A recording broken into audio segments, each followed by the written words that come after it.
Welcome to Shri Chaitanya అకాడమీకి స్వాగతం. Group 2 aspirants, SI మరియు కానిస్టేబుల్ ఎస్పిరెంట్స్ కోసం మనము జాగ్రఫీ ఫస్ట్ చాప్టర్ అయిన భారతదేశ ఉనికి అనే పాఠ్యాంశంను మనం ప్రశ్నల ద్వారా విశ్లేషణ ఈ జాగ్రఫీ మురళీ సార్ మీ ముందుకు రావడం జరిగినది.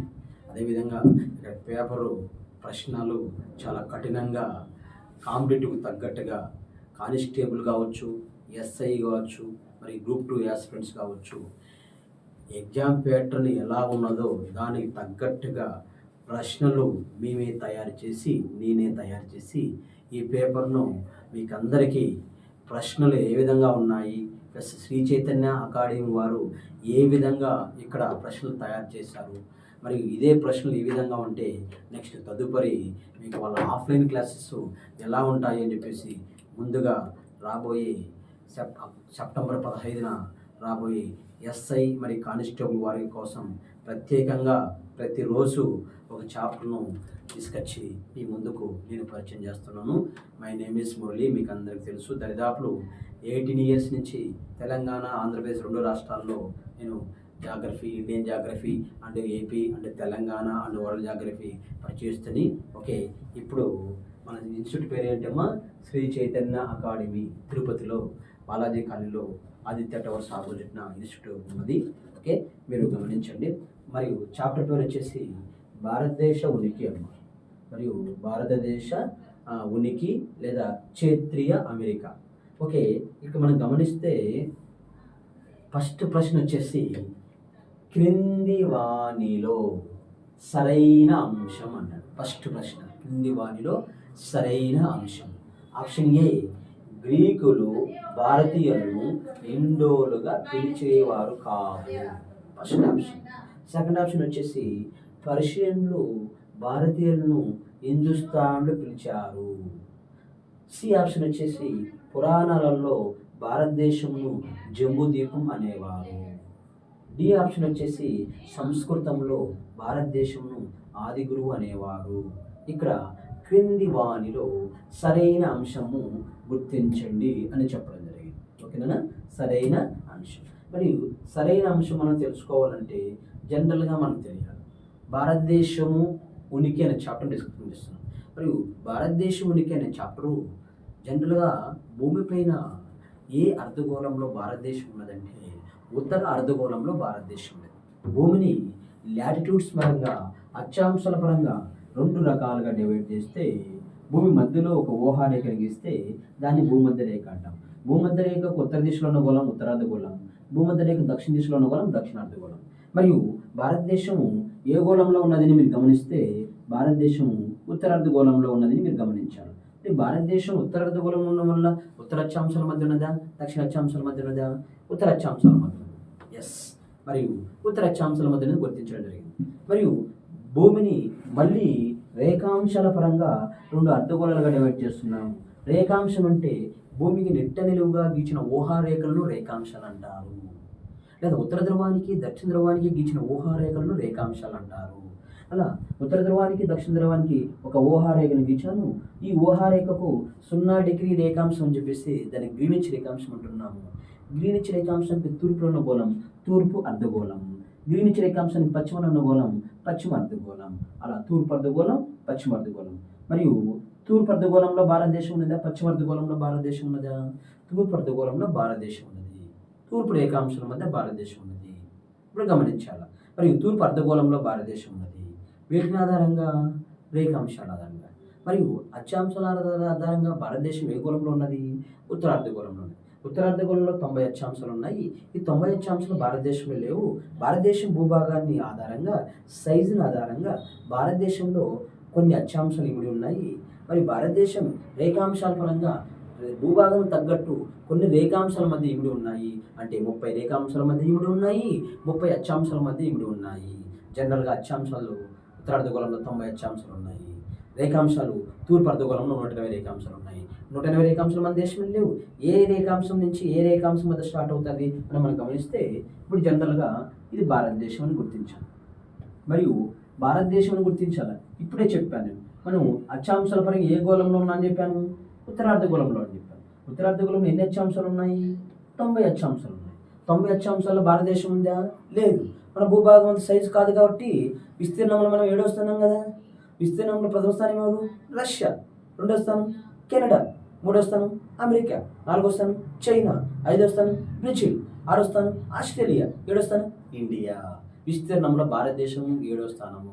విస్తీర్ణం శాతం వచ్చేసి 2.4%. విస్తీర్ణం వచ్చేసి 32,87,263 చదరపు కిలోమీటర్లు అని చెప్పేసి చాప్టర్ ముందుగానే ఫ్యాకల్టీ పరిచయం చేస్తాడు.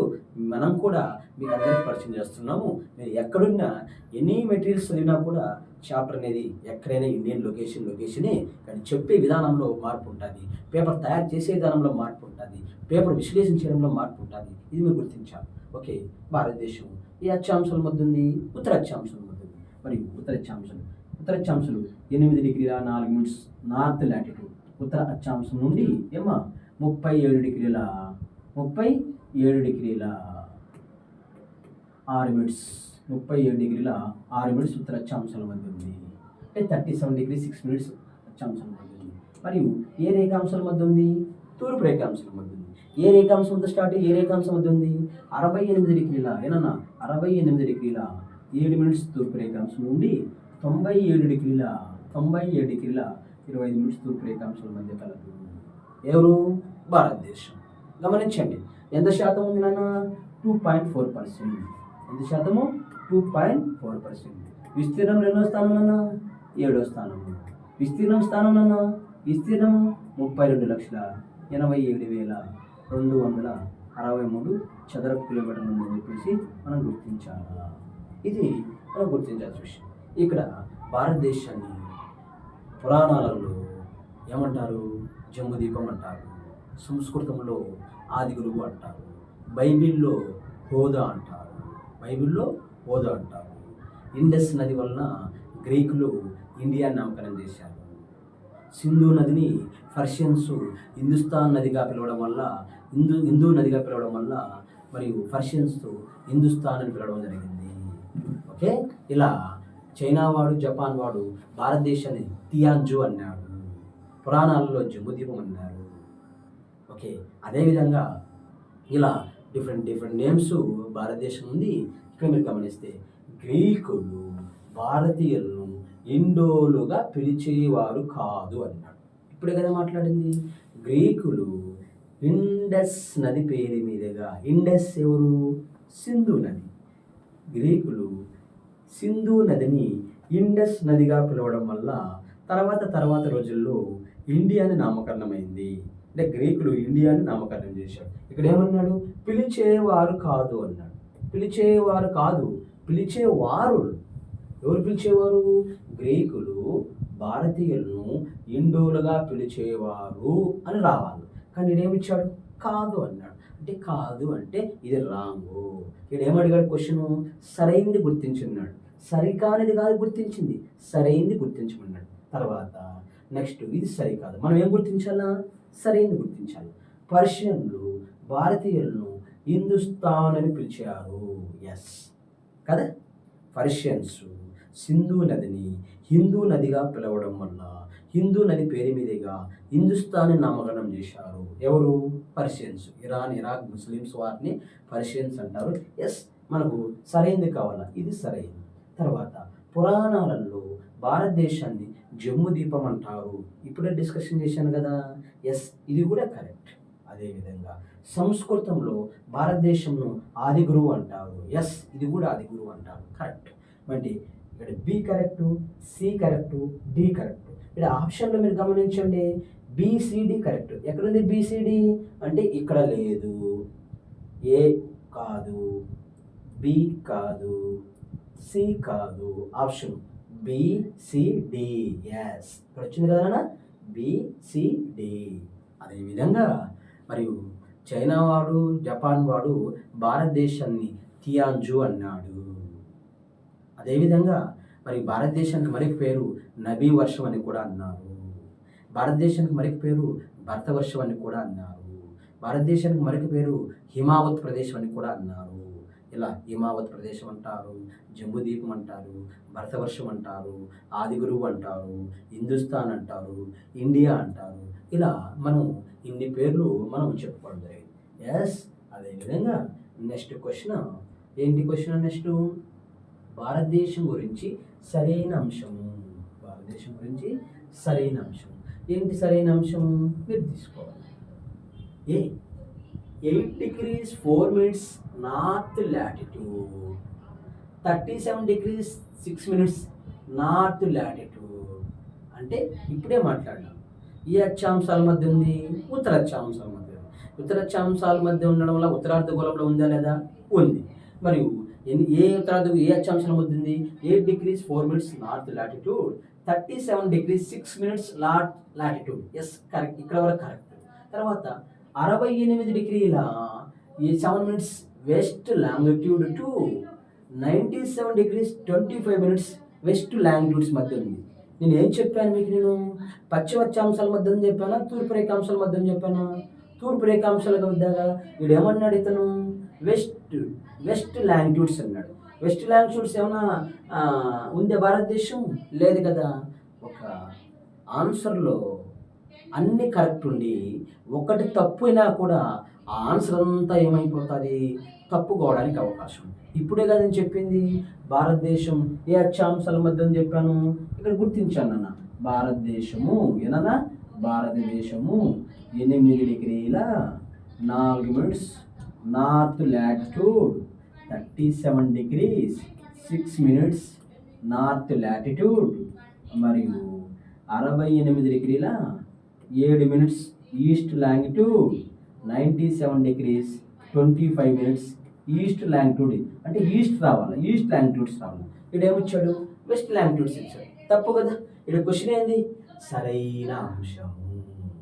మనము ఎంత బాగా చదువుతున్నామని కాదు, ఆడ ప్రశ్నలో సరైనది ఇచ్చాడా, సరికానిది ఇచ్చాడా, లేదా జతపరచం ఇచ్చాడా, లేదా పై వాటిలో ఏది కరెక్టు అని చెప్పేసి ప్రశ్నను చాలా క్షుణ్ణంగా, చాలా క్లుప్తంగా, చాలా నిదానంగా, కళ్ళు చాలా దగ్గరగా ప్రశ్నలు పెట్టి మీరు అక్కడ చదివే పరిస్థితి. అందరూ చాలా బాగా చదివేసి వెళ్తారు. ఎగ్జామ్లో అడావుడి ఎక్కువ ఉంటుంది. ఈ అడావుడిలో ఫస్ట్ ఆప్షన్ చూస్తారు, 2 ఆప్షన్ చూస్తారు, 3 ఆప్షన్ చూస్తాడు, ఆన్సర్ ఇచ్చేస్తాడు. కానీ ఫస్ట్ మీకు ఏది కరెక్ట్ అనిపిస్తే అది మాత్రం పెట్టాలా. లేదు దీన్ని చూద్దాంగా టైం ఉందని చెప్పి చేస్తే ఖచ్చితంగా మన గోతులో మనమే తీసుకొని ఆ గోతులో మనమే పడిపోవడానికి అవకాశం ఉంటుంది. ఇక్కడ వాల్యూస్ మాత్రం కరెక్ట్గా ఇచ్చాడు. 68 degrees 7 minutes to 97 degrees 25 minutes values కరెక్ట్గా ఇచ్చాడు. కానీ ఇక్కడ ఈస్ట్ లాంగిట్యూడ్స్ రావాలి.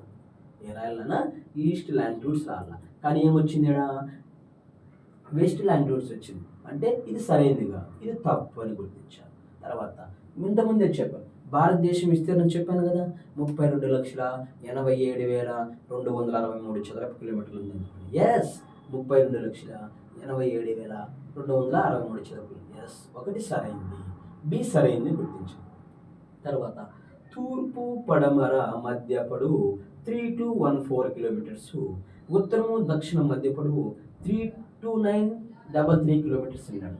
భారతదేశం సి ఆప్షన్. ఇక్కడ గమనించండి, తూర్పు పడమర మధ్య పొడవు ఏనన్నా 2933 kilometers, ఉత్తరము దక్షిణం పొడవు వచ్చేసి 3214 kilometers, నార్త్ సౌత్ వచ్చేసి 3214. ఇక్కడ నార్త్ స్ట్రీట్ ఎంత రాశాడు? 2933 రాశాడు, అంటే రాంగ్. తూర్పు పడమర ఎంత రాశాడు? 3214 రాశాడు. వాస్తవం ఏది? 2933 kilometers రావాలి. ఇక్కడ వచ్చేసి ఉత్తరము దక్షిణం వచ్చేసి 3214 రావాలి కదా. కానీ ఇతను ఏం చేశాడు? మనము తూర్పుకు పడమరని యాడ్ చేశాడు, పడమరలో తూర్పు యాడ్ చేశాడు. కాబట్టి వాల్యూస్ మాత్రం కరెక్ట్గా ఉన్నాయి. కన్ఫ్యూజ్ అవ్వడానికి ఎక్కువ అవకాశాలు ఉంటాయి. చాలా జాగ్రత్తగా ఉండాలి. అంటే బి కూడా తప్పు అని గుర్తిస్తుంది. తర్వాత ఆప్షన్ సి కూడా తప్పు, B correct, B correct, C wrong, A wrong. తర్వాత డి ఆప్షన్, ప్రపంచం విస్తీర్ణం స్థానం Russia, Canada, China, America, America, Brazil, Australia, India అనేది 7వ స్థానం అన్నాడు. ఇది ఆర్డర్ చాలా జాగ్రత్తగా గుర్తించాలి. ఇండియా అనేది 7వ స్థానమే, నేను కాదని లేదు. కానీ ఆర్డర్లో చూడండి, రష్యా తర్వాత కెనడా తర్వాత ఏం రావాలా? అమెరికా రావాలి.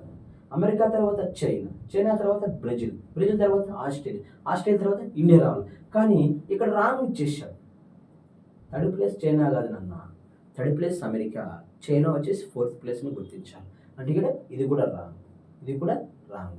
ఇక్కడ డి రాంగ్ ఇచ్చాడు, సి రాంగ్ ఇచ్చాడు, ఏ రాంగ్ ఇచ్చాడు. కరెక్ట్ ఏంది ఆప్షన్స్లో? బి కరెక్ట్ అని నీకు తెలుసు, మన అందరికి తెలుసు. కానీ ఆప్షన్లో బి ఎక్కడ ఉందో చూడండి. సరైనది చెప్పాడు, సరైనది వచ్చేసి బి. బి వచ్చేసి 2 అనేది ఆన్సరు, 2 అనేది ఆన్సరు. ఆల్రెడీ చెప్పాను, ఇది మీరు గమనించాల. మనం ఎగ్జామ్ ఎన్నిసార్లు రాసినా తప్పు లేదు, కానీ రాసేటప్పుడు చాలా జాగ్రత్తగా ఉండాలి. స్నేక్ దగ్గర ఉన్నాం మనం, స్నేక్ దగ్గర ఉన్నామంటే చాలా జాగ్రత్తగా ఉండాలి. కాంపిటేటివ్ ఎగ్జామ్ అనేది స్నేక్ లాంటిది, ఇది గుర్తించాలి. శ్రీ చైతన్య అకాడమీ వారు ఇలాంటి ప్రశ్నలు మీకోసం ప్రతిరోజు మీకు ప్రతి చాప్టర్ను డిస్కషన్ చేసి మీకు అందిస్తాము. మీరు సెప్టెంబర్ 15వ తేదీ మనకు కానిస్టేబుల్ ఎస్ఐ నోటిఫికేషన్ వస్తున్నది. దీనికి మీరు ఆఫ్లైన్కి వస్తే మిమ్మల్ని ఉద్యోగాలుగా తయారు చేసి మీ ఇంటికి డబుల్ స్టార్తో మీ ఇంటికి పంపిస్తాము. మీరు ఓకే అయితే వెల్కమ్.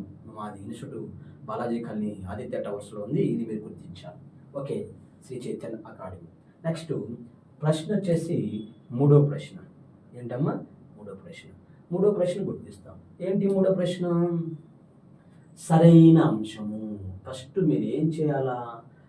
క్వశ్చన్ చదివేటప్పుడు మీకు క్లారిటీ కావాలి. ఏంటి ఇది? ఏమడిగాడు, ప్రశ్న ఏమడిగాడు గుర్తు రావాలి. భారతదేశం గురించి సరైన అంశాలు, భారతదేశం గురించి సరైన అంశాలు. ఆప్షన్ ఏ ఏమన్నాడు? సర్కిల్ చిత్ర ప్రాంతం బంగాళాఖాతం అన్నాడు, ఆప్షన్ ఏ.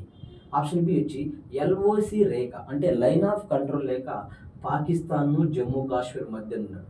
మరి సి ఆప్షన్ వచ్చేసి మెక్మోహన్ రేఖ ఇండియా చైనా మధ్య ఉన్నాడు. ఆప్షన్ డి వచ్చేసి డ్యూరాన్ రేఖ ఇండియా ఆఫ్ఘనిస్తాన్ మధ్య ఉన్నాడు. ఇక్కడ సరైంది అన్నాడు. ఏటమ్మా? సరైంది. ఆప్షన్ ఏ అన్నాడు సర్కిల్ చిత్ర ప్రాంతం బంగాళాఖాతంలో ఉందన్నాడు. తప్పు నన్నది. సర్కిల్ చిత్ర ప్రాంతం వచ్చేసి గుజరాత్లో చిత్ర ప్రాంతం, గుజరాత్లో ప్రసిద్ధి. ఈ ప్రాంతంలో పక్షుల సందర్శన ఎక్కువగా ప్రతి సంవత్సరం సెప్టెంబర్ నుంచి మార్చి వరకు ఈ చిత్ర ప్రాంతంలో పక్షులు ఎక్కువ సందర్శన జరుగుతాయి. సైబీరియన్ కొంగలు కావచ్చు, ఫ్లెమింగ్ పక్షులు కావచ్చు, ఈ గుజరాత్లో సందర్శన చేస్తాయి. ఏ ప్రదేశం సందర్శన చేస్తాయంటే చిత్ర ప్రాంతాన్ని సందర్శన చేస్తాయి. ఆ సర్కిల్ అనే చిత్ర ప్రాంతం వచ్చేసి జనరల్గా ఇక్కడ గుజరాత్లో ఉంది. గుజరాత్ ఏ సముద్రం? అరేబియా సముద్రం. ఇదేమిచ్చాడు? బంగాళాఖాతం ఇచ్చాడు. అంటే తప్పు. క్వశ్చన్ ఏమన్నాడు? సరైంది అన్నాడు. తర్వాత ఎల్ఓసి లైన్ ఆఫ్ కంట్రోల్ పాకిస్తాన్కు అంటే పిఓకే పాక్ ఆక్రమిత కాశ్మీర్కు జమ్మూ కాశ్మీర్కు మధ్య ఉంది అని వచ్చాడు. కరెక్టే అమ్మా ఇది. ఎందుకు? ఇప్పుడు ఇది మనం ఇండియా మ్యాప్ తీసుకుంటే ఇక్కడ ఎల్ఓసి రేఖ ఉంది, దీన్ని లైన్ ఆఫ్ కంట్రోల్ అంటాం, దీన్ని నియంత్రణ రేఖ అంటాం. ఈ పాక్ ఆక్రమిత కాశ్మీరు జమ్మూ కాశ్మీరు మధ్య ఉన్న రేఖ ఎల్ఓసి. పిఓకేకి జేకేకి జమ్మూ కాశ్మీర్కి మధ్య ఉన్న రేఖ ఎల్ఓసి లైన్ ఆఫ్ కంట్రోల్. ఇది 778 కిలోమీటర్లు ఉందమ్మా. ఓకే, ఇది మాధోపూర్ నుండి ఇక్కడ మాధోపూర్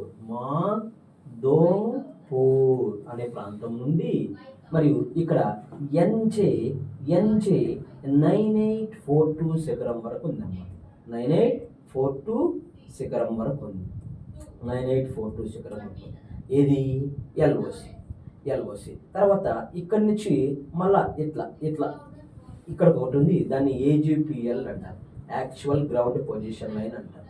మరియు ఇలా ఇంటర్నేషనల్ బార్డర్ లైన్, దీన్ని ఐబిఎల్ అంటారు. పాకిస్తాన్కు భారతదేశం మధ్య 3 సరిహద్దు రేఖలు గీచారు. ఒకటి ఐబిఎల్, 2 ఎల్ఓసి, 3 వచ్చేసి AGPL actual ground position line. IBL అంటే international border line Sawai to Madhopur. ఈ సవాయ్ ప్రాంతం నుంచి మాధోపూర్ ప్రాంతం వరకు 1, మరి మాధోపూర్ నుండి ఎన్జే శిఖరం వరకు 1, దీన్నే ఎల్ఓసి అంటారు. మరి ఎన్జే శిఖరం నుంచి ఇందిరాకాల్ కారాకోరం పర్వతాల్లో ఉండే ఇందిరాకాలం వరకు ఒకటి దాన్ని మనం ఇది ఈ లైన్ బ్లాక్ ఉంది కదా, ఇది యాక్చువల్ గ్రౌండ్ పొజిషన్ లైన్. ఈ ఎన్జే నుంచి ఇందిరాకాలం వరకు ఇది ఉంది కదా, ఇది ఎల్ఓసి. మరి ఇక్కడ ఉంది కదా, ఇది ఐబిఎల్. అది మీకు చాప్టర్లో పరిచయం చేశాను. ఓకే, ఇక్కడ ఎల్ఓసి పిఓకే జమ్మూ కాశ్మీర్ మధ్య ఉంది. Yes, correct. మెక్ మోహన్ రేఖ ఇండియా చైనా మధ్య కలదు. ఇది కూడా కరెక్టే కదా. భారత్ చైనాకు మధ్య 3 ప్రాంతాలు 3 రేఖలుగా విభజన చేశాం. East sector, middle sector, west సెక్టార్గా చెప్పడం జరిగింది ఎగ్జామ్లో, ప్లస్ మన క్లాస్లో, ఆఫ్లైన్ క్లాస్లో.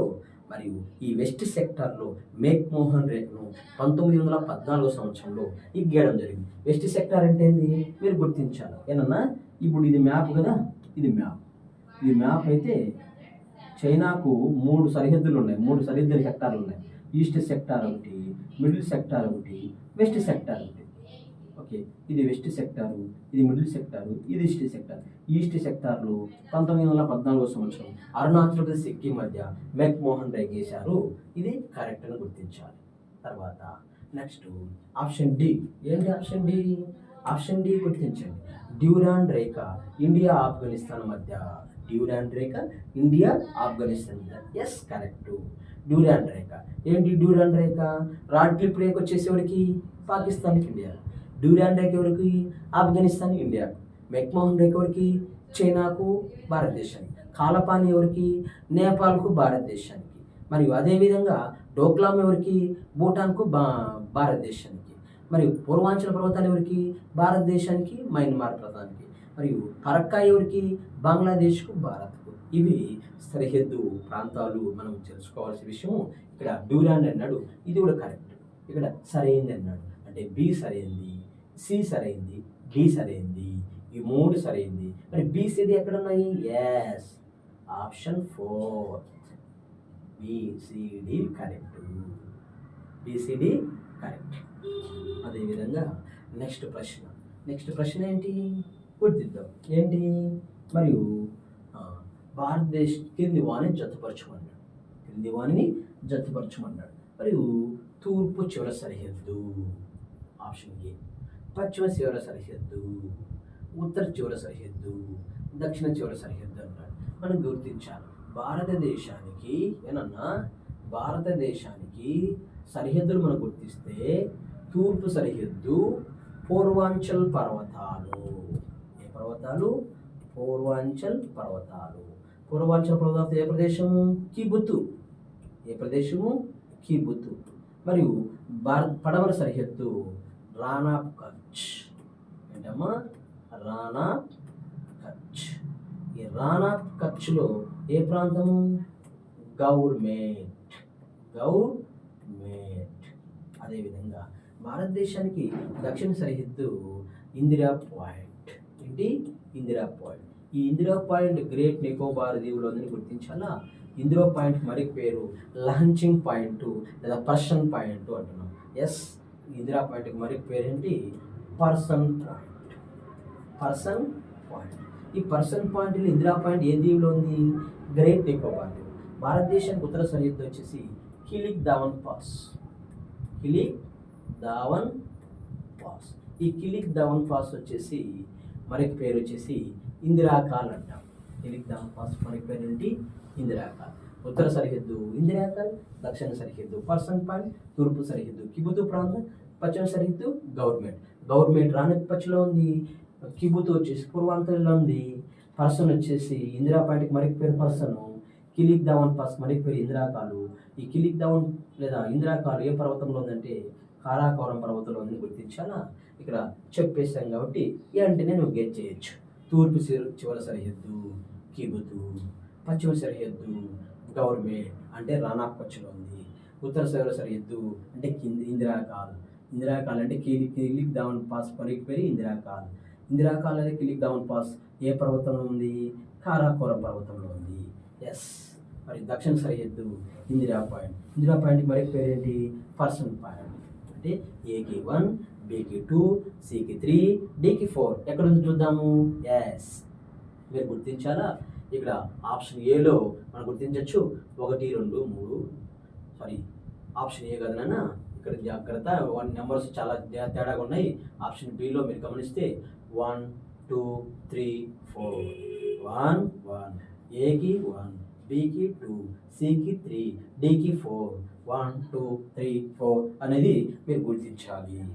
ఈ విధంగా ప్రతిరోజు చాప్టర్ వైడ్ మీకు ప్రశ్నలు మీకు అందిస్తాను. యూట్యూబ్ ఛానల్ ద్వారా శ్రీ చైతన్య అకాడమీ ఇన్స్టిట్యూట్ మీకు అందిస్తుంది. మీరు ఆఫ్లైన్ మేము ఉద్యోగం కొట్టాలా, మాకు ఆశ ఉంది, ఉద్యోగం సాధించాలని ఆశ ఉందంటే ఖచ్చితంగా మీ బ్యాగ్ సర్దుకొని తిరుపతికి వచ్చేస్తే శ్రీ చైతన్య అకాడమీ వారు మీకు కేర్ఫుల్గా ప్రతిరోజు క్లాసెస్ నిర్వహించి సాయంకాలం స్టడీ అవర్స్ నిర్వహించేసి ప్లస్ ఎగ్జామ్ ప్రతిరోజు ఎగ్జామ్ పెట్టి శ్రద్ధగా విజేతగా మీ ఇంటికి వెళ్తారు. మీరు గుర్తించండి. ఎందుకంటే ఒకరోజు 2 రోజుల నుంచి వచ్చిన ఫ్యాకల్టీస్ కాదండి. మేము 18 ఇయర్స్ నుంచి ఎన్నో సంవత్సరాలు ఎన్నో ఇన్స్టిట్యూట్లో చెప్పాము. కానీ ఇప్పుడు శ్రీ చైతన్య అకాడమీ ద్వారా క్వాలిటీగా మీకు అందిస్తున్నాము. ఇది మీరు గుర్తించాలి. ఓకే, నెక్స్ట్ ఇక్కడ తర్వాత క్వశ్చన్ ఏంటి? అంతర్జాతీయ సరిహద్దు లేని తీరం లేని రాష్ట్రం అంటే ఇంటర్నేషనల్ బౌండరీ లేని తీరం లేని రాష్ట్రాన్ని గుర్తించండి. అంటే దీని అర్థం ఏంటి? అంతర్జాతీయ సరిహద్దు ఉండకూడదు, తీరం ఉండకూడదు. ఇలాంటి వాటిని భూ పరివేష్టిత రాష్ట్రాలు అంటారు, ల్యాండ్ లాక్డ్ స్టేట్స్ అంటారు. ల్యాండ్ లాక్డ్ స్టేట్స్ అనగా అంతర్జాతీయ సరిహద్దు లేని సముద్రం తీరం లేని ప్రాంతాలను భూ పరివేష్టిత రాష్ట్రాలు అంటారు. ఈ భారతదేశంలో 5 ఉన్నవి. మధ్యప్రదేశ్, ఛత్తీస్గఢ్, జార్ఖండ్, హర్యానా, తెలంగాణ అనేటివి 5 రాష్ట్రాలు భూ పరివేష్టిత రాష్ట్రాలు. కేంద్రపాలిత ప్రాంతాలు ఢిల్లీ అనేది భూ పరివేష్టిత కేంద్రపాలిత ప్రాంతం, చండీగఢ్ అనేది భూ పరివేష్టిత కేంద్రపాలిత ప్రాంతం. ఈ 2 కేంద్రపాలిత ప్రాంతాలకు కోస్టల్ లైన్ లేదు, ఇంటర్నేషనల్ బౌండరీ లేదు. ఇప్పుడు పాండిచ్చేరికి వద్దాం, కోస్టల్ లైన్. డామండైకి వద్దాం, కోస్టల్ లైన్. జమ్మూ కాశ్మీర్కి వెళ్దాం, ఇంటర్నేషనల్ బౌండరీ. ఇలా లడాఖ్కి వెళ్దాం, ఇంటర్నేషనల్ బౌండరీ. కేంద్రపాలిత ప్రాంతాలు కూడా భూ పరివేష్టిత ప్రాంతాలుగా గుర్తించవచ్చు. 2 ఢిల్లీని, చండీగఢ్ను రాష్ట్రాలను 5 గుర్తించవచ్చు. ఈడేమన్నాడు? లేని రాష్ట్రాలు గుర్తించినాడు. Yes, Telangana very nice, correct. Haryana correct, Madhya Pradesh correct. Odisha wrong ఇది నాన్న. ఎస్ కదా, ఒడిశా సముద్ర తీరం ఉంది కదా. ఒడిశా తీరాన్ని ఉత్కల్ తీరం అంటామా లేదా? ఉత్కల్ తీరంలో కాండ్లా ఓడరేవు ఉంది కదా. కాండ్లా ఓడరేవు తుఫాన్ల వల్ల ఎక్కువ నష్టపోతున్న ఓడరేవు కదా. కాండ్లా ఓడరేవు భారతదేశంలో ఖనిజాలను ఎక్కువ చేస్తున్న ఓడరేవు కదా. ఇది ఒడిశాలో ఉంది కదా. ఇది మీరు గుర్తించాలి కదా. ఎస్, గుర్తిస్తారు. ఇప్పుడు ఇక్కడ గుర్తించినట్టే ఏ, బి, సి ఈ 3 correct. Yes, option 2 correct. A, B, C అనేది మనం గుర్తించాలా. ఓకే, ఇది మనం నెక్స్ట్ ప్రశ్న ఏంటమ్మా? భారతదేశం వివిధ పేర్లు జతపరచమన్నాడు. భారతదేశం వివిధ పేర్లు జతపరచమన్నాడు. జంబుదీపం అన్నాడు, హోదో అన్నాడు. ఆల్రెడీ డిస్కషన్ చేశాను, హోదో. Okay, okay. తర్వాత ఇక్కడేమన్నాడు? ఓకే, మరియు నెక్స్ట్ హిమాచల్ ప్రదేశ్ అన్నాడు. నబీ వర్షం అన్నాడు. నబీ వర్షం వృషభనాథుడి తండ్రి పేరు మీదుగా భారతదేశానికి నబీ వర్షం వచ్చింది. అంటే డీకి ఏం తీసుకోవచ్చు మనం? ఇక్కడ వృషభనాథుడు ఉన్నాడా? లేడు. మరి వృషభనాథుడు ఎక్కడున్నాడు? ఈ ఆప్షన్లో ఇక్కడ ఉన్నాడు. అంటే డీకి 2 తీసుకోవచ్చు. డీకి వృషభనాథుడి తండ్రి పేరు మీదుగా భారతదేశాన్ని నబీ వర్షం అనే పేరు వచ్చింది. అంటే వృషభనాథుడు ఇక్కడ గమనించండి, ఏంటన్నా వృషభనాథుడి గమనించండి. 2 డీకి వచ్చేసి 4. మరి డీకి వచ్చేసి 4 ఇక్కడ మీరు గమనించండి. డీకి 4 ఏది ఉంది? ఆప్షన్ ఏ ఉంది. ఏంటన్నా ఆప్షన్ ఏ ఉంది. ఇది కరెక్ట్. ఒకసారి చూద్దాం, ఏంటి చూద్దాము. ఓకే, ఇక్కడ నబీ వర్షం ఆప్షన్ ఇక్కడ మీరు గుర్తించాలి. ఏం గుర్తించాలా? నబీ వర్షం అనేది డీకి 2. ఎక్కడుంది డీకి 2? ఇక్కడ డీకి 2 ఉండాలి. ఎక్కడుంది? క్షమించండి అమ్మా, డీకి 2. Option 3 correct. ఎలానో చూద్దాం. నబీ వర్షం అంటే ఏంటి? మరియు వృషభనాథుడి తండ్రి పేరు మీదుగా భారతదేశాన్ని నబీ వర్షం అంటారు. అంటే నబీ వర్షం అనేది ఆడ వృషభనాథుడి తండ్రి ఉన్నాడు. డి వచ్చేసి 2 అనేది తీసుకోవచ్చు. తర్వాత హిమాచల్ ప్రదేశ్, హిమాలయాలు ఏంటమ్మా, హిమాలయాల పేరు మీదుగా మన భారతదేశానికి హిమావత్ ప్రదేశం వచ్చింది. ఓకే, మీరు గుర్తించాలి. ఇక్కడ ఆప్షన్ వచ్చేసి 3. ఏంటి ఆప్షన్ 3? ఓకే, ఇక్కడ చూడండి, గమనించండి. జంబూ ద్వీపం ఏంటారు? పురాణాలలో జంబూ ద్వీపం అంటారు. పురాణాలలో జంబూ ద్వీపం అంటారు. హోదో అనేది బైబిల్లో అంటారు. హోదో అనేది బైబిల్లో అంటారు. పురాణాలలో జంబూ ద్వీపం అంటారు. మహాభారతంలో హిమావత్ ప్రదేశ్ అంటారు. మహాభారతంలో భారతదేశాన్ని, మహాభారతంలో హిమాలయాల పేరు మీదుగా హిమావత్ ప్రదేశం వచ్చింది. పురాణాలలో మహాభారతంలో హిమాలయాల పేరు మీదుగా హిమావత్ ప్రదేశం వచ్చింది. జంబూ ద్వీపాన్ని పురాణాలలో అంటారు. హోదో అనేది బైబిల్లో అంటారు. ఇక్కడ మీరు గుర్తించండి. ఏనన్నా గుర్తిస్తారా లేదా? బైబిల్లో ఏమంటారు? హోదో అంటారు. ఏమంటారండి? హోదో అంటారు. మరియు పురాణాలలో ఏమంటారు? భారతదేశాన్ని పురాణాలలో జంబూ ద్వీపం అంటారు. పురాణాలలో ఏమంటారు? జంబూ ద్వీపం అంటారు. అదేవిధంగా వృషభనాథుడి తండ్రి పేరు మీదుగా నబీ వర్షం వచ్చింది. ఇది గుర్తించాలా? ఓకే, అదేవిధంగా నెక్స్ట్ మహాభారతంలో భారతదేశాన్ని హిమావత్ ప్రదేశ్ అంటారు అని మీరు గుర్తించాలి. ఓకే, నెక్స్ట్ ప్రశ్న వచ్చేసి మన దేశంలో దీపకల్పాలను గుర్తించండి అన్నాడు. మన దేశంలో దీపకల్పాలను గుర్తించన్నాడు. ఏంటి దీపకల్పము? దీపకల్పం అంటే ఏంటి? 3 వైపుల నీరుండి ఒకవైపున భూభాగం ఉంటే దాన్ని దీపకల్పం అంటారు. అలా భారతదేశంలో 3 వైపుల నీరు దక్కన్ ప్రదేశానికి ఉంది. ఇక్కడ గుజరాత్ ప్రదేశంలో మరియు కతియావార్కు దీపకల్పం అంటారు. కబ్ దీపకల్పమే, కొలాబో దీపకల్పమే. దక్కన్ వచ్చేసి ఇది, మరియు కతియావార్ వచ్చి గుజరాత్లో ఉంది, మరి కొలాబో వచ్చేసి గుజరాత్లో ఉంది. ఓకే, ఈ దక్కను, కతియావారు, కొలాబో, కబ్ అనేటివి దీపకల్పాలు. ఇవి మన దేశంలో ఉన్నాయి. గుజరాత్లో నీకు 2 కనపడతాయి, ప్లస్ దక్కన్ భూభాగము 1 కనపడుతుంది. సౌత్ ప్రాంతంలో కబ్ అనేది 1 కనపడుతుంది. ఈ 3 ప్రాంతాలు, ఈ 4 ప్రాంతాలు మన దేశంలో దీపకల్పాలు.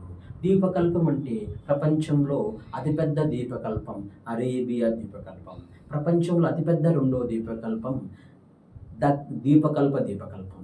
ఈ దీపకల్పంలో దక్కన్ అనేసి మేజర్గా దక్కన్కి 3 వైపులా నీరు ఉండడం వల్ల దీన్ని కూడా దీపకల్పం అంట అని గుర్తించాలి. ఇక్కడ ఆప్షన్ వచ్చేసి ఏ కరెక్టే, బి కరెక్టే, సి కరెక్టే, డి కరెక్టే. ఇవన్నీ కరెక్టేనన్నా, ఇవన్నీ కరెక్టే. దక్కన్ తెలుసు కదా, మనం ఏ పీఠభూమిలో ఉన్నాము? దక్కన్ పీఠభూమిలో ఉన్నాం. తర్వాత కతియావార్ వచ్చేసి ఇది. ఇప్పుడు జమ్మూ కాశ్మీర్ ఇలా ఉంది కదమ్మా, జమ్మూ కాశ్మీర్ ఇలా ఉంది కదా, ఇక్కడ నీరుంది, ఇక్కడ నీరుంది, ఇక్కడ నీరుంది, 3 వైపుల నీరుంది, ఇదంతా భూభాగం ఉంది. ఇది జమ్మూ కాశ్మీర్, ఇది కతియావార్ దీపకల్పం. తర్వాత ఇక్కడ కూడా చూడండి, ఇక్కడ నీరుంది, ఇక్కడ నీరుంది, ఇక్కడ నీరుంది, ఇక్కడంతా భూభాగం. ఇదే వచ్చేసి తర్వాత మరియు కోలాబా దీపకల్పం, మరియు కబ్ వచ్చేసి సౌత్ ప్రాంతాల్లో. ఇవన్నీ మన గుజరాత్ పరిసర ప్రాంతాల్లో కనపడతాయి. దక్కన్ వచ్చేసి మరియు ఇక్కడ కనపడుతుంది. ఇది దక్కన్, 3 వైపులా నీరుంది కాబట్టి ఏబిసిడి కరెక్ట్ తీసుకోవాలి. నెక్స్ట్ ప్రశ్న 8th ప్రశ్న ఏంటి? ఆపరేషన్ మేఘదూత్ అంటున్నాడు. మరియు ఆపరేషన్ మేఘదూత్ అంటే మనం ఏదో చూడాలి. ఏంది? మనం ఎప్పుడు ఏర్పాటైంది పక్కన పెడితే ఆపరేషన్ మేఘదూత్ అంటే ఏంది, ఆపరేషన్ సింధూర్ అంటే ఏంది, సుగౌలి ఒప్పందం అంటే ఏంటి, ఆపరేషన్ విజయ్ అంటే ఏంది, మరి ఆపరేషన్ మేఘదూత్ అంటే ఏంది? మరియు ఆపరేషన్ మేఘదూత్ అనగా 1980వ సంవత్సరంలో కారాకోరం పర్వతాలలో సియాచిన్ అనే ప్రదేశానికి పాకిస్తాన్ పర్యాటకులను పాకిస్తాన్ వారు అనుమతిచ్చారు. ఇలా అనుమతి రావడం వల్ల పాకిస్తాన్ వారికి ఆ పర్యాటకులందరూ సియాచిన్ చూడడానికి వచ్చారు. అరే బాబు, సియాచిన్ మీది కాదురా, మాది. ఇది పాక్ ఆక్రమిత కాశ్మీర్లో కారాకోరం పర్వతాల్లో ఉంది, ఇది మాది అని చెప్పేసి ఆపరేషన్ మేఘదూత్ అని పేరుతో 1984లో సియాచిన్ను మన భారతదేశం అధీనంలోకి తీసుకొచ్చాము. ఎస్. తర్వాత ఆపరేషన్ సింధూర్. ఈ ఆపరేషన్ సింధూర్ అంటే ఇక్కడ జమ్మూ కాశ్మీర్లో పహల్గామ్లో గాల్వాన ప్రదేశంలో పహల్గాం దాడి జరిగింది. ఈ పహల్గాంలో ఇక్కడ పర్యాటకులను పాకిస్తాన్ తీవ్రవాదులు ముగ్గురు వచ్చేసి అక్కడ చంపేశారు. ఎవరిని? పర్యాటకులు. 2025 సంవత్సరంలో.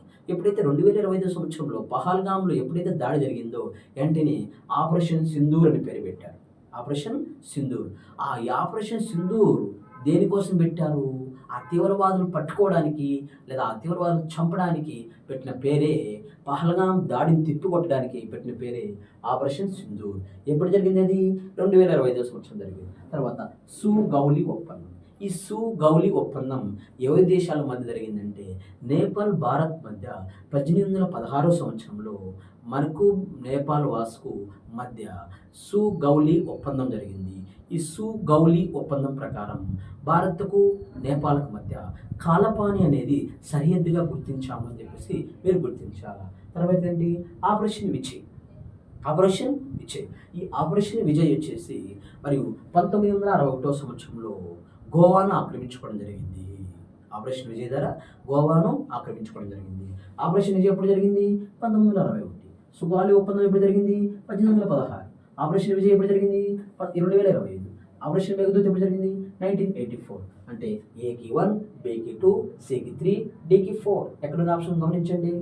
1, 2, 3, 4. ఆప్షన్ 2లో ఉంది. ఆప్షన్ 2లో ఉంది. ఇది మీరు గుర్తించాలా. ఓకే. ఇది నెక్స్ట్ ప్రతిరోజు మనకు 10 బిట్లు మీకు పరిచయం చేస్తాము. ప్లస్ ఈరోజు 9th ప్రశ్న మీరు గమనించాలా. ఏంటి 9th ప్రశ్న? క్రింది వాణిలో సరైనవి. క్రింది వాణిలో సరైనవి ఏంటి?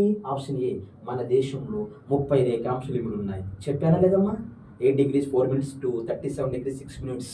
భారతదేశంలో 30 అక్షాంశాలు ఉన్నాయి, 30 రేఖాంశాలు ఉన్నాయి. విస్తీర్ణంలో 7వ స్థానము. విస్తీర్ణం శాతం 2.4%. విస్తీర్ణం 32,87,263 చదరపు కిలోమీటర్లు. ఆడికి పరిచయం చేశాను కదా, అది ఇక్కడ వచ్చింది. మరియు భారతదేశంలో 30 రేఖాంశాలు ఉన్నాయి. ఎస్, కరెక్ట్, సరైంది అన్నాడు. మనం ఏం చేస్తున్నాం చూడాలి. మరియు నెక్స్ట్ మన దేశంలో తూర్పు పడమర మధ్య వెడల్పు 3 to 14. 3 to 14 తూర్పు పడమర మధ్య కాదు, రిపీటెడ్ బిట్ ఇది. నార్త్ సౌత్ మధ్య పొడవు 3 to 14, ఈస్ట్ వెస్ట్ మధ్య పొడవు 2933. తూర్పు పడమర మధ్య పొడవు ఎంత? 2933 కిలోమీటర్లు. ఏ దేశానికి? భారతదేశానికి. ఉత్తరం దక్షిణ మధ్య పొడవు వచ్చేసి 3214 కిలోమీటర్లు. మీరు గుర్తించాలా. అంటే ఇది బి వచ్చేసి రాంగ్ అని గుర్తించాలా. తర్వాత సి, మన దేశం ఉత్తరం దక్షిణ మధ్య పొడవు 2933 కిలోమీటర్లు. అది కూడా రాంగే కదా. ఇప్పుడే కూడా చెప్పింది నేను 3 to 14 కిలోమీటర్స్ అని చెప్పాను. తర్వాత మన దేశం ఆగ్నేయంలో బంగాళాఖాతం కలదు. మన దేశం ఆగ్నేయంలో బంగాళాఖాతం కలదే, అంతే కదా నాన్న. మన దేశానికి ఆగ్నేయంలో ఎవరున్నారు? బే ఆఫ్ బెంగాల్ ఉంది. ఎస్, ఇక్కడ సరైంది అన్నాడు. ఏ కరెక్టు, డి కరెక్టు, సరైంది ఏడి. Yes, option 4. ఎక్కడైనా ఏడి ఉందా? ఇక్కడ ఏబి ఉంది, ఇక్కడ బీసీ ఉంది, ఇక్కడ సిడి ఉంది. మన కరెక్ట్ ఆన్సర్స్ ఏంటి? AD correct. ఏడి ఎక్కడ ఉంది? ఆప్షన్ 4లో ఉంది. ఇది మీరు గుర్తించాలి. అదేవిధంగా నెక్స్ట్ తదుపరి 10వ ప్రశ్న ఏంటి? 10వ ప్రశ్న క్రింది వానిలో సరికానివి అన్నాడమ్మా. గుర్తించాలా. క్వశ్చన్ పేపర్ను చాలా జాగ్రత్తగా చదవాలి. క్రింది వానిలో సరికానివి అన్నాడు. వాడు సరికానివి అనేటప్పుడు మీ ఆన్సర్ సరైనవి తీసుకుంటుంది. వాడు సరైనవి అనేటప్పుడు మీ ఆన్సర్, మీ బ్రెయిన్ సరికానివి తీసుకుంటుంది. ఇది చాలా యాస్పిరెంట్ గుర్తించాలా. ఎందుకంటే మీరు ప్రాక్టీస్ చేసింటారు, ఎక్కువ సరికానివి చేసింటారు, ఎక్కువ సరైనవి చేసుకుంటారు. మీది ఒకటి అడిగితే ఒకటి చేస్తారు. అదే కదా మన బ్రెయిన్. అందరూ అన్ని కరెక్ట్గా చేస్తే మనం అందరం విజేతలు అవుతాం. ఎందుకు కొంతమంది విజేతలు అవుతారు? ఎందుకు కొంతమంది విజేతలు అవుతారు అంటే మన బ్రెయిన్ ఒకటి చెప్తే ఒకటి చేస్తుంది. బయటకు వచ్చిన తర్వాత అయ్యో బాబోయ్ తప్పు చేసినాం. తప్పు చేయకుండా మంచి ఫ్యాకల్టీస్ దగ్గర, ఎక్స్పీరియన్స్ ఫ్యాకల్టీస్ దగ్గర క్లాసులు వింటే ఆటోమేటిక్గా మీరు తప్పు చేయడానికి అవకాశాలు ఉండవు. అంతేగాని ఏదో అటట్టు అనేది నేను చెప్పకూడదు. మీరు గుర్తించండి, అకాడమీని గుర్తించండి. మీరు ఫ్రీగా క్లాసెస్ వినండి, మీ బ్రెయిన్ను వాషప్ చేసుకొని మంచి ఇన్స్టిట్యూట్లో చేరండి. నా గమనిక మన అకాడమీ మీకు గుర్తించండి. ఓకే, మరియు ఆప్షన్కి గ్రేట్ నికోబార్ దీవి 6.45 ఉత్తర అక్షాంశం వద్ద కలదు అన్నాడు. Yes, correct. చెప్పాను కదా నేను, భారతదేశానికి దక్షిణ సరిహద్దు ఇందిరా పాయింట్ అని చెప్పాను కదా. ఇందిరా పాయింట్ ఏ దీవులో ఉంది? గ్రేట్ నికోబార్ దీవులు. ఏ అక్షాంశం వద్ద? 6 degrees 45 minutes వద్ద ఉంది. ఎస్, భారతదేశం ఏ అక్షాంశం వద్ద స్టార్ట్ అవుతుంది? 8 degrees 4 minutes వద్ద స్టార్ట్ అవుతుంది. ఏ అక్షాంశం వద్ద ఎండ్ అవుతుంది? 37 degrees 6 minutes వద్ద ఎండ్ అవుతుంది. ఎవరు? భారతదేశం. మరియు 8 degrees 4 minutes వద్ద కన్యాకుమారి స్టార్ట్ అయితే 6 degrees 45 minutes వద్ద ఇందిరాకాల్ లేదా గ్రేట్ నికోబార్ అనే దీవు స్టార్ట్ అవుతుంది. Yes, correct. తర్వాత ఇందిరాకాల్ 35 degrees 40 minutes ఉత్తర అక్షాంశాల మధ్య కలదు. Yes, correct. ఇందిరాకాల్ అంటే ఏంది? కారాకోరం పర్వతాల్లో ఉన్న ఉత్తర సరిహద్దు పేరు ఇందిరాకాల్. ఇందిరాకాలకు మరొక పేరు వచ్చి కిలిక్ డౌన్ పాస్. ఈ కిలిక్ డౌన్ పాస్ ఏ అక్షాంశం వద్ద ఉంది? 35 degrees 40 అక్షాంశాల మధ్య ఉన్నది. 40 degrees అక్షాంశాల మధ్య ఉన్నది. ఇది కూడా కరెక్ట్ అని గుర్తించాను. తర్వాత సి వచ్చేసి తూర్పు రేఖాంశం చివరిది అన్నాడు. నేను చెప్పాను ఉదయం నాన్న తమ్ముళ్ళు, ఏం చెప్పాను నేను? 68 degrees 7 minutes తూర్పు రేఖాంశం ఉంది. లాస్ట్ ఏ రేఖాంశము? 97 degrees 25 minutes. అంటే తూర్పు లాస్ట్ 97 degrees 25 minutes కదా. మరి ఇదేమన్నాడు క్వశ్చన్? తూర్పు రేఖాంశం చివరిది అన్నాడు. తూర్పు రేఖ ఇది పడవ కదా, ఇది తూర్పు రేఖాంశం చివరిది అన్నాడు. 97 degrees 25 minutes ఉంది. ఇదేమన్నాడు? 68 degrees 7 ఇచ్చాడు. తప్పు కదా. 68 degrees 7 minutes నుంచి 97 degrees 25 minutes తూర్పు రేఖాంశాల మధ్య భారతదేశం. ఎక్కడ స్టార్ట్ అయింది? 68 వద్ద స్టార్ట్ అయింది. ఎక్కడ ఏంది? 97 degrees 25 minutes ఎండ్ అయింది. వాడు అడిగిన క్వశ్చన్ ఏంది? 97 degrees 25 minutes రేఖాంశం తూర్పు చివరి రేఖాంశం కదా అనండి. ఎస్, కరెక్టే. కానీ ఇది అడిగింది ఏంది? తూర్పు రేఖాంశం చివరిది 68.7. 68 ఎక్కడ ఉంది? అక్కడ ఉండేదేంటి? 97.25 అంటే అది రాదు. తర్వాత ఏంటి? చాయ్ బగన్ సమయం గుజరాత్లో కలదు. తప్పు నాన్న ఇది. ఎందుకు తప్పు? చాయ్ బగన్ టైం అనేది అస్సాంలో తేయాగు కార్మికుల కోసం ఆ ప్రాంతీయంగా ఆ రాష్ట్రంలో ఏర్పాటు చేసిన లోకల్ టైం. దీన్ని చాయ్ బగన్ టీం అంటాము. ఈ చాయ్ బగన్ టీం మన భారతదేశ ప్రామాణిక రేఖాంశంతో పోలిస్తే 1 గంట ముందు ఉంటుంది. ఏ టైము?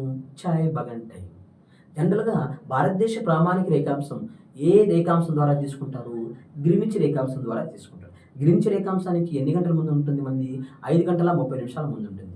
మన ప్రామాణికతో పోల్చి మన తూర్పున ఉన్న అస్సాం వాసులు ఎన్ని గంటల ముందు ఉంటారు? 1 గంట ముందు ఉంటారు. ఆ లోకల్ టైం పేరేంటి? చాయ్ బగన్ టీ. ఏ రాష్ట్రంలో ఉంది?